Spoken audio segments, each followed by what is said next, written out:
Hey coaches, Coach Sarah here, and I just wanted to make a quick video because I want to share with you guys some social media tips that I think are really going to help you. I'm actually currently in a special leadership group that Lindsay is hosting with a lot of the top 10 coaches in this company, and they're sharing lots of tips with us for us to pass on to our team. So I thought I'd make a little video and just share a couple quick little tips that I want to give you guys. So first things first, I credit my success so far in this business to, well, it's a bunch of different things, but the main thing I credit it to is my consistency with my Facebook posts.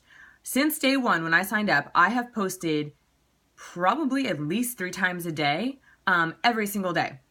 And those are not always about Beachbody, but there's something about how Beachbody works in my life or how this, lifestyle has helped me, whether it's focusing on more on the fitness or the business aspect of it.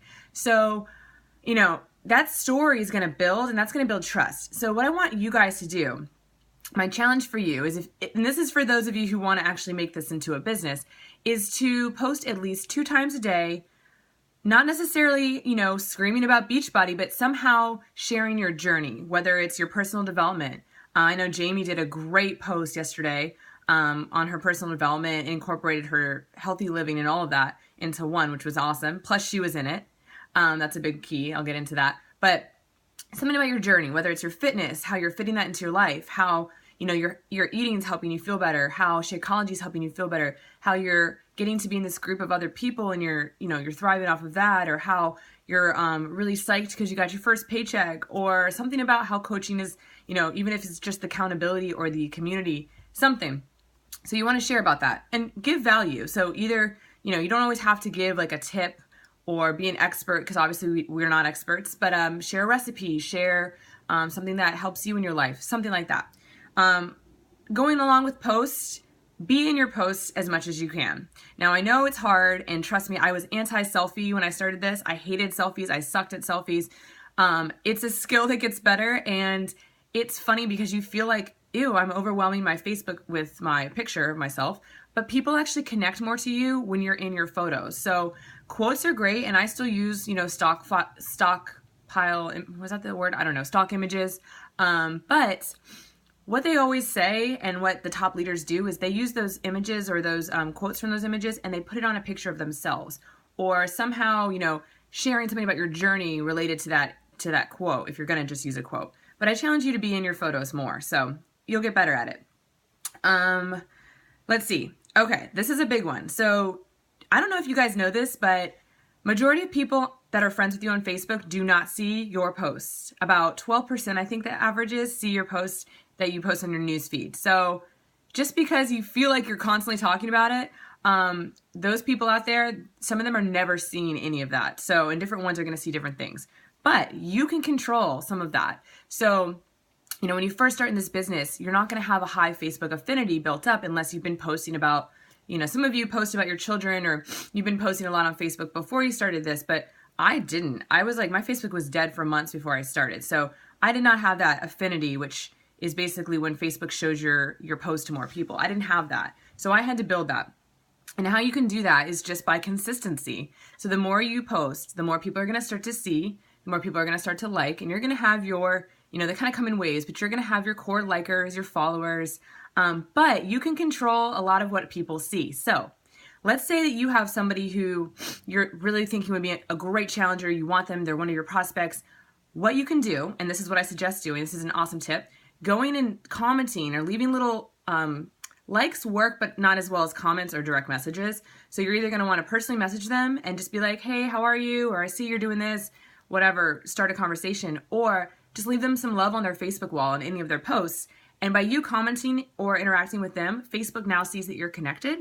And guess what? When you start posting or your next post, they're going to see it in their newsfeed.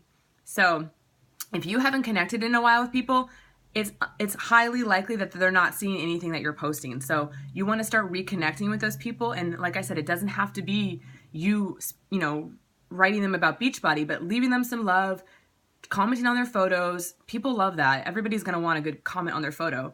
It's not weird. It may feel weird at first, but they'll love it. And then they're going to see your stuff, and then they're going to start seeing your stuff. So you interacting with people controls who sees your stuff.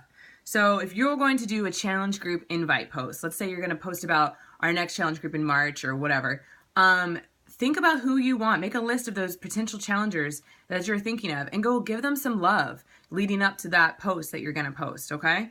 Then they're more likely going to see it. Same with coaching. If you have people who you think would make great coaches and you're going to post something about coaching, go first and give them a bunch of comments and love and then do your post and then they'll see it. Okay, let's see.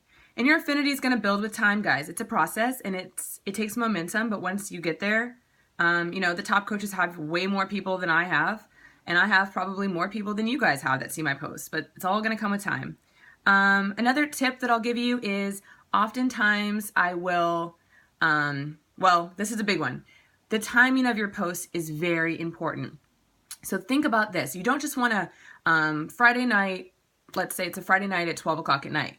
That is not a great time. That's probably the worst time to post about a challenge group invite, right? Because what are people doing on a Friday night? They're probably out, they're probably drinking, they're probably out to dinner or they're sleeping or whatever. They're not thinking about health and fitness on a Friday night at 12 o'clock. So you want to think about your target market because everybody's a little bit different. If your target market is people who work and maybe they're single, we all dread going back to work on Sunday night, right? You know that feeling probably. So that would be a great time to talk about the coaching opportunity. Or Sunday night, a lot of us probably fell off the wagon during the weekend and we're feeling a little bit guilty and we're all thinking about, okay, Monday I'm going to recommit to my goals and my fitness. That would be a great time to post about a challenge group invite. So you want to start thinking about those prime times. And oftentimes, okay, I thought my video paused. Oftentimes, it's going to be between 7 and 9 at night that are really great. Sunday nights are huge. Monday nights are huge. Those are the 2 nights that I usually do either a coach invite. Oh, sorry, I just flipped you guys off. A coach invite or a challenge group invite because those are the times I get the most eyes on my post. Friday afternoon, right after work or in the evening, sometimes I've had success with a coach post then because people are thinking about how drained they are from their work week. And when you're talking about this opportunity that you have and the vision of where you're going, you don't have to be there yet, and how your job excites you and fills you up. That type of thing may inspire somebody at that time when they're feeling, crummy about their job. Let's see. Lunchtime is a great time for food posts, something lighthearted. Towards the weekend, you're going to want to show your social life and how, what you're able to do because of this business, or, how you're fitting in a healthy lifestyle into your weekends, things like that. But you want to think about that.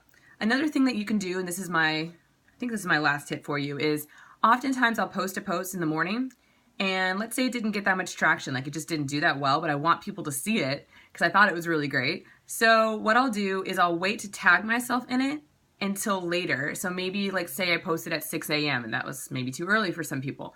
So I know around noon, a lot of people are going to be on their phones at work because it's lunch break. So what I'll do is I'll wait to tag myself. I'll post it, but I'll wait to tag myself until right before noon. So that way it re-shows up in the newsfeed. And that's just a little trick that I recently learned, but it does work. Sometimes I'll actually untag myself and retag myself a couple days later, and that works as well. Same with comments.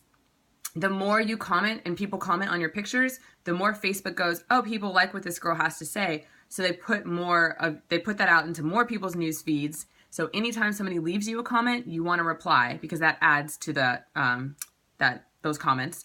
And what else is cool is that if you have a lot of traction on one post, let's say you get a bunch of likes and a lot of comments on that one post, the next couple posts, or maybe the next post you post, is going to most likely get in more people's news feeds. More people are going to see it. And that's because Facebook saw that your last one was really good. People like what you have to say, so it throws out your next one. So sometimes what I'll do is I'll try to think of something that maybe it's just something funny or something, I'll ask a question, something engaging, and I'll get, as much as I can on that post. And I know that it's, the next post I'm going to post is going to be a challenge group invite post or a coach opportunity post, something like that. So it takes time and you'll learn tips, and Facebook's always changing. So I'll try to keep you guys updated when I learn more, but it's pretty cool. And I'll tell you for sure that the people who you privately message, this works. I've tried it. I've written to a few people who I haven't talked to since high school, and now all of a sudden everything I post, they like it. So I know that now they're seeing my stuff, whereas before they weren't. So it does work. But anyways,